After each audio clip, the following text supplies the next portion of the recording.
ये आज का लेक्चर नंबर अपन 5 लेके आए प्रिय विद्यार्थियों। तो अपन ध्यान से सेशन को देखेंगे। पहला क्वेश्चन है काव्य। आचार्य विश्वनाथ के अनुसार रसात्मक वाग्यम और काव्यम अर्थात रस युक्त वाक्य को काव्य।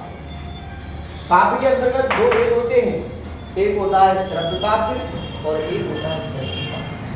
बात आती है सर श्रव्य काव्य होता क्या है, उसको समझते हैं कि ऐसा काव्य जिसमें व्यक्ति सुनकर आनंद लेता है, और जब व्यक्ति सुनकर आनंद लेगा तो उस काव्य का नाम होगा श्रव्य।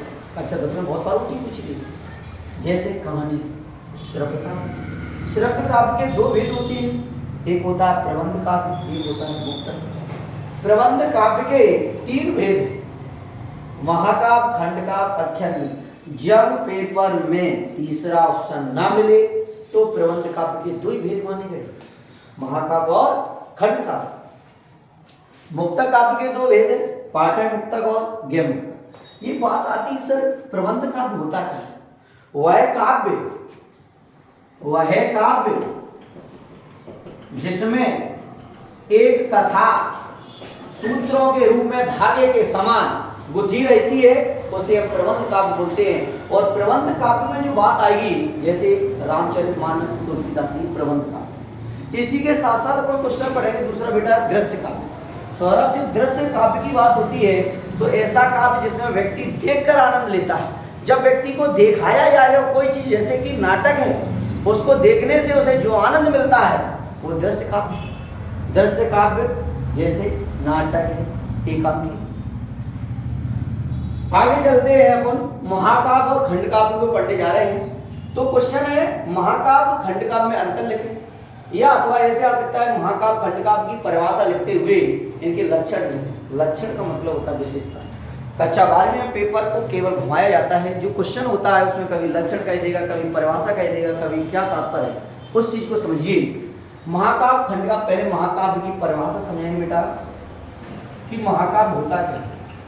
ऐसा का भाषा को अपनी हिंदी का मतलब है अपने विचारों को जितना अच्छे से लिखोगे उतने अच्छे नंबर मिलेंगे बेटा। ऐसा काव्य जिसमें महान व्यक्ति के संपूर्ण जीवन का वर्णन होता है, उसे महाकाव्य कहते हैं।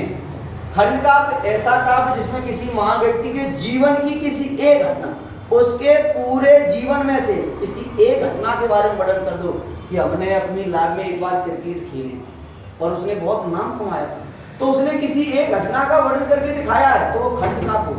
पॉइंट नंबर दूसरा, महाकाव्य में पात्रों की संख्या अधिक होती है, खंडकाव्य में पात्रों की संख्या कम होती है।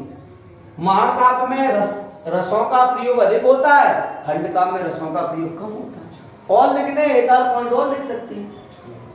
महाकाव्य विस्तृत होता है, खंडकाव्य संक्षिप्त होता है। महाकाव्य में अनेक सर्ग होते हैं, खंडकाव्य में एक ही सर्ग होता है। महाकाव्य में छंदों का अधिक प्रयोग होता है, खंडकाव्य में छंदों का बहुत कम प्रयोग होता है। तो आज हमने ये टॉपिक पढ़ा है काव्य, और यहाँ से आपको कल 2025 यानी कि कल 25 फरवरी को जो पेपर हो रहा है तो उसमें यहाँ से एक क्वेश्चन है, और एक क्वेश्चन एक यहाँ से भी मिल सकता है कि हिंदी के 2 खंड काव्यकारों के नाम लिखो। तो आप 2 खंड काव्य है तो पहला और दूसरा 2 ही याद, 2 नंबर पंचवटी मैथिली शरण गुप्त। पंचवटी के काव्यकार कौन है? मैथिली शरण गुप्त। दूसरा है सुदामा चरित्र।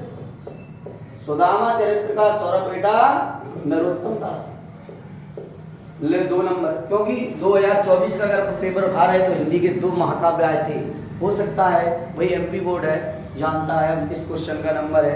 तो पंचवटी मैथिली शरण गुप्त है और दूसरा सुदामा चरित्र नरोत्तम दास। तो आज की क्लास को यही समाप्त करते हैं।